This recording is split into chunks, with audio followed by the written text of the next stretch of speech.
नमस्कार साथियों। ईवीएम के मुद्दे पर पूरे देश में कई वर्षों से वाद विवाद जारी है। आइए सरल भाषा में ईवीएम से संबंधित सबसे बेसिक क्वेश्चंस को आज हम एड्रेस करते हैं। क्या ईवीएम से रिगिंग होती है? क्या ईवीएम से वोट चुराए जा सकते हैं? क्या ईवीएम हैक हो चुकी हैं? यही है सारे प्रश्न। तो मैं शुरुआत करता हूं 4 बेसिक सवालों से। पहला सवाल, क्या भारत में इलेक्शन कमीशन जो ईवीएम यूज करता है उससे हमारे इलेक्शन का समय कम हो जाता है?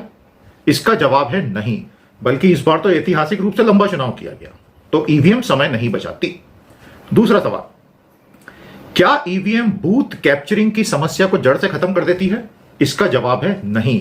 इस साल चुनाव में 2024 हमने कई वीडियो देखे जहां एक व्यक्ति बैठ के बार बार वोट डाल रहा है, तो बूथ कैप्चरिंग होती है।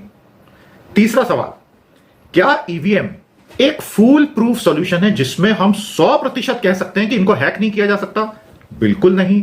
दुनिया की कोई भी कंप्यूटराइज्ड मशीन हैक हो सकती है, और ईवीएम स्टैंड अलोन तो है नहीं। Control unit, ballot unit, VVPAT सब जुड़े हुए हैं आपस में। और चौथा सवाल कि क्या ईवीएम में जो गड़बड़ी होती है जब ईवीएम को रिप्लेस किया जाता है, तो वो मैल फंक्शनिंग थी या टैंपरिंग, तकनीकी दिक्कत थी या फ्रॉड? ये कभी किसी को पता ही नहीं चलता है। तो इन चारों मापदंडों पे ईवीएम पेपर बैलेट से बेहतर नहीं होती है। यहां तक सब क्लियर? आइए अब हम एक लोकतंत्र की बात करते हैं। भारत दुनिया का सबसे बड़ा लोकतंत्र है, और यहां कोई भी सरकार चुनी जाती है तो लोग उस सरकार का इकबाल इसलिए मानते हैं, उस सरकार को सैल्यूट करके, संविधान को सैल्यूट करके कानून का राज इसलिए चलवाना चाहते हैं कि वो चुनी हुई सरकार है। चुनी हुई सरकार का मतलब है लोगों ने अपनी स्वेच्छा से उसको वोट दिया, वो वोट काउंट हुआ, लोगों को भरोसा था कि वोट सही व्यक्ति को जिसको दिया उसी के खाते में गया, किसी तरह से वोट की अदला बदली नहीं हुई, और मैंने किसको वोट दिया ये किसी को पता नहीं चला। यही 3 सिद्धांत हैं: transparent voting, verifiable voting, secret voting. सारी डेमोक्रेसीज इन 3 सिद्धांतों पर टिकी है। ये अगर गए तो डेमोक्रेसी गई। ट्रांसपेरेंट वोटिंग का मतलब होता है पारदर्शी। मैंने वोट डाला तो मुझे वोट दिखा मैंने किसको दिया, मुझसे छुपाया नहीं गया है। पेपर बैलेट में यह होता है। वेरीफाइबल वोटिंग, मैं बाद में यह देख सकूं कि मैंने जिस सज्जन को या जिस महिला को वोट दिया था दरअसल वो उसी को गया, किसी और को नहीं गया। यह ईवीएम में संभव ही नहीं है। और तीसरा है सीक्रेट वोटिंग, यह संविधान में लिखा हुआ है। ईवीएम से एक बहुत बड़ी समस्या पैदा हो गई है, हमारी वोटिंग सीक्रेट है ही नहीं। 2 कारणों से। पहला कारण यह कि बूथ वाइज ईवीएम की टोटलिंग होती है, तो पॉलिटिकल पार्टियों को यह पता चल जाता है कि किस बूथ से कितने प्रतिशत मतदाता किसके फेवर में खड़े हैं। अब मान लीजिए किसी बूथ से 99% ने किसी एक पार्टी को वोट दिया और जीत गया दूसरी पार्टी वाला उस संसदीय क्षेत्र से, अब वो बदला लेने पर उतारू हो जाएगा। यह खतरनाक है। पेपर बैलेट में सारे मिक्स कर दिए जाते थे, किसी को पता ही नहीं चलता था कहां के वोटरों ने किसको वोट दिया। ईवीएम के साथ एक मशीन होती थी, रैंडमाइजर मशीन या टोटलाइजर मशीन, उसका इस्तेमाल चुनाव आयोग नहीं करता, क्योंकि फिर उस पर यही शिकायत आती है कि पहले बैलेट यूनिट है, फिर कंट्रोल यूनिट है, फिर वीवीपैट है, फिर टोटलाइजर है, तो हैक हो सकता है, फ्रॉड हो सकता है। आप समझ रहे हैं प्रॉब्लम क्या है? तो लोकतंत्र के जो 3 पिलर्स होते हैं, transparent voting, verifiable voting, secrecy of voting, VVPAT, ये पूरा ईवीएम वीवीपैट सिस्टम तीनों पे फेल है, और इस पे बहुत एकेडमिक चर्चा वर्षों से चल रही है। अब आते हैं बारीक बातों पर। उम्मीद करता हूं अभी तक की बातें आपको पूरी तरह से क्लियर हुई। देखिए दोस्तों, ईवीएम में घोटाला है कि नहीं, ईवीएम में चिप में फ्रॉड किया है कि नहीं, ईवीएम हैक किया है कि नहीं, इसका कोई सबूत किसी के पास नहीं है, क्योंकि आज तक इलेक्शन कमीशन ने सैकड़ों ईवीएम मशीनें सामने रखकर ओपन हैकेथॉन आयोजित नहीं किए हैं कि जिसमें पूरे भारत से कोई भी आ सकते हैं, कंप्यूटर एक्सपर्ट, सारी पॉलिटिकल पार्टी के लोग। ओपन हैकेथॉन जहां वो मशीन अपने कंट्रोल में लेके हैक करके दिखा सकते हैं, बहुत लिमिटेड तरीके से इलेक्शन कमीशन ने इनवाइट किया, जिसका कोई अर्थ ही नहीं है। तो हमें यह पता नहीं है, हो सकता है ये बिल्कुल ईमानदार हो सकता है ये पूरे फर्जी हो, हमें नहीं पता, किसी को भी नहीं पता, सिवाय जो कंट्रोल करने वाले बैठे हैं लोग वो। तो हम उस पर सवाल नहीं उठाएंगे। हम आज इस देश के लोकतांत्रिक नागरिक होने के नाते सवाल उठाएंगे प्रोसेस की इंटेग्रिटी पर। जो प्रक्रिया फॉलो हो रही है कम से कम वो इतनी दुरुस्त हो कि कोई सवाल नहीं उठा सके। प्यारे दोस्तों, इससे पहले कि मैं अगले बिंदु पर आऊं, जब भी आप कोई सार्वजनिक प्रकल्प चलाते हैं, public project, transparency should be in built as a design feature. पारदर्शिता उसके डिजाइन का हिस्सा होनी चाहिए। हमारे ईवीएम वोटिंग सिस्टम में पारदर्शिता डिजाइन का हिस्सा है ही नहीं। याचिकाकर्ता जब सुप्रीम कोर्ट गए तो बहुत दुख के साथ कहना पड़ रहा है कि खुद सुप्रीम कोर्ट ने कहा हमें चुनाव आयोग पे शक नहीं करना चाहिए। यह कैसा जवाब है? शक नहीं करना चाहिए? भाई ये कोई परिवार का मामला थोड़ी है कि दादाजी ने बोल दिया ऐसा करो तो बच्चे शक नहीं करेंगे। ये लोकतांत्रिक देश का मामला है। चुनाव आयोग शक की गुंजाइश क्यों दे रहा है? चुनाव आयोग ओपन हैकाथॉन आयोजित क्यों नहीं करवाता है? चुनाव आयोग 80-90% वीवीपैट की काउंटिंग करके मैचिंग क्यों नहीं करवाना चाहता है? यह सब शक को जन्म देती है। तो the ball is in the court of the election commission. नागरिकों पे उंगली उठाने से कुछ भी नहीं होगा, नहीं तो सवाल जवाब चलते रहेंगे। अभी आगे आपको बहुत सारे जो मन में आपके सवाल आ रहे हैं उनके जवाब मिलेंगे।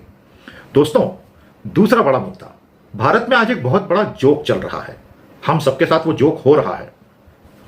वोटर को जो दिखता है उसकी गिनती नहीं होती और जिसकी गिनती होती है वो वोटर को दिखता नहीं है। जी हां, आपको भी हंसी आई ना? मुझे भी बहुत हंसी आती है। What the voter sees is not counted and what is counted is not what the voter sees. अरे आप और हम तो वीवीपैट के डब्बे में पर्ची देखते हैं, उसकी तो काउंटिंग ही नहीं हो रही है। जिसकी काउंटिंग हो रही है वो तो इलेक्ट्रॉनिक बिट्स एंड बाइट्स में तब्दील होकर डब्बे में कैद हो चुका है उनके। तो जो कैद हुआ है उसको हम देख नहीं सकते और हम जो देख रहे हैं उसकी काउंटिंग नहीं हो रही है। इसीलिए कहा गया था कि वीवीपैट की 100% पर्ची मिलान कर लो। तो इलेक्शन कमीशन बोलता है अरे कई हफ्ते लग जाएंगे, एक दिन का काम है।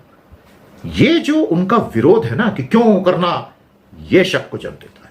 और वो जनता के सेवक हैं, वो भूलकर वो उस तथाकथित सच की सेवा करने में लग गए हैं कि सब कुछ ठीक चल रहा है और अगर तुम कुछ बोलोगे तो हम तुम पे एफआईआर करके तुमको जेल में डाल देंगे। अब लोकतंत्र चलाने का ये बड़ा अजीबोगरीब अनोखा तरीका मुझे दिखता है। प्यारे दोस्तों, तीसरे मुद्दे पर आते हैं। देखिए, जो मैंने अभी आपको बोला what the voter sees is not counted and what is counted is not what the voter sees, इससे जुड़ी हुई बारीकियां बताता हूं। देखिए, मैं वोट डालने गया, मैंने बटन दबाया, मुझे पर्ची दिखाई दी। मेरे मन में एक सवाल, अब मैं तो एक इंजीनियर हूं इसलिए मेरे मन में वो सवाल जल्दी आता है ये, लेकिन किसी ग्रामीण परिवेश के व्यक्ति के मन में भी सवाल आएगा कि भाई मुझसे ये अनुमान, मुझे ये बोला गया एक नागरिक होने के नाते कि आप मान लो कि सब ठीक चल रहा है।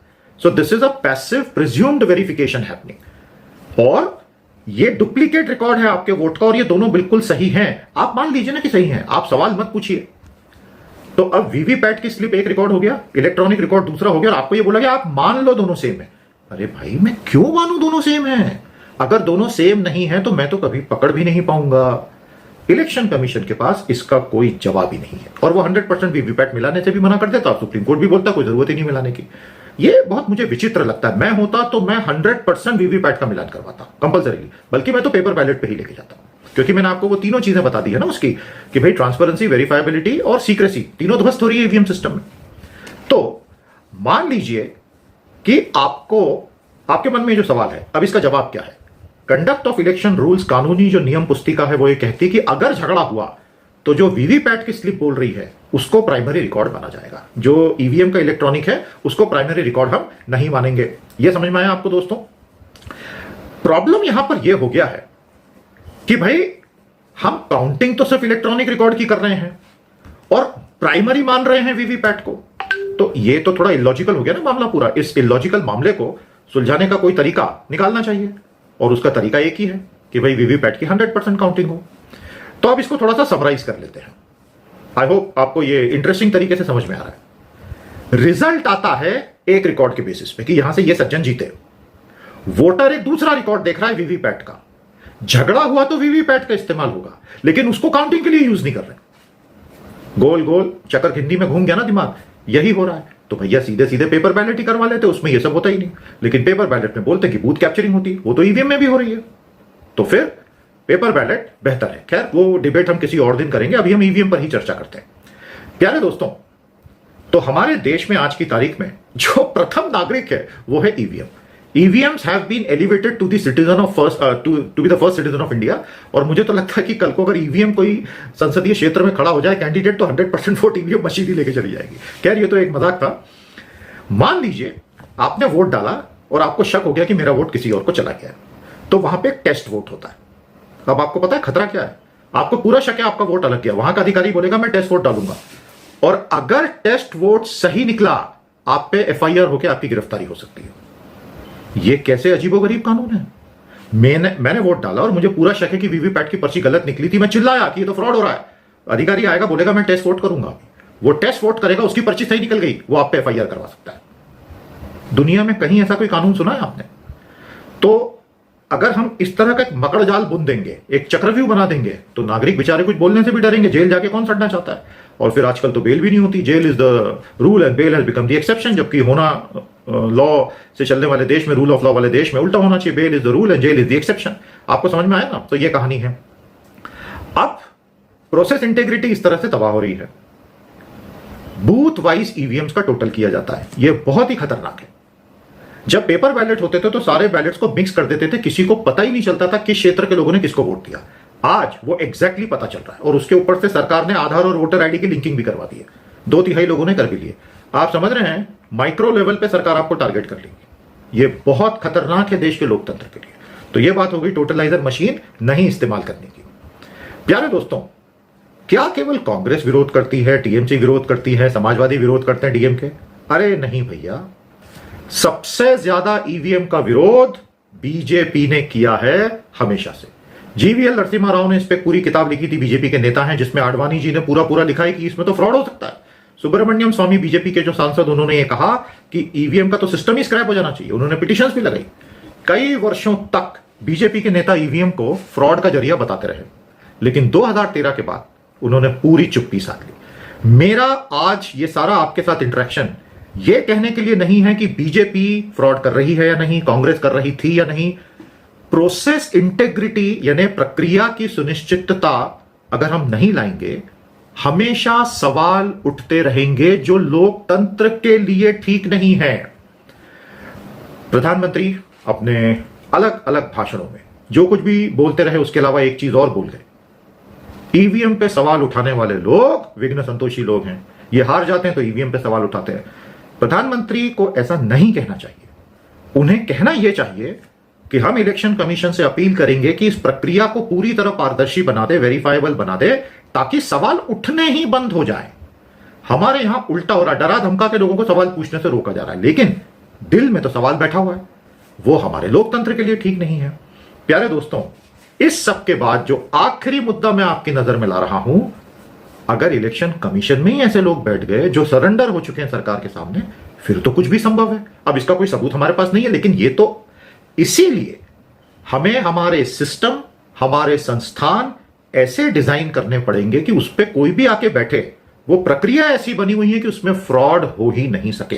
तो आइए सारांश ले लेते हैं। हमें नहीं पता ईवीएम में फ्रॉड होता है कि नहीं, रिगिंग होती है कि नहीं, कोई सबूत नहीं, लेकिन सवाल लगातार उठाए गए हैं। खुद बीजेपी इस पे किताबें लिख चुकी है, सवाल पूछ चुकी कि ईवीएम में तो फ्रॉड होता है, और 100% ये प्रोसेस ठीक है, इसका कोई सबूत नहीं है, और लगातार डिस्क्रिपेंसीज आती हैं। हमारे खूबसूरत लोकतंत्र के भविष्य के लिए, आपके हमारे एक अच्छे भविष्य के लिए इस प्रक्रिया में आमूल-चूल परिवर्तन करके इसको ठोस बनाना जरूरी है। अन्यथा किसी की भी सरकार रहे, विपक्षी हमेशा सवाल उठाते रहेंगे, जो ना उनके लिए अच्छा है ना सरकार के लिए अच्छा है।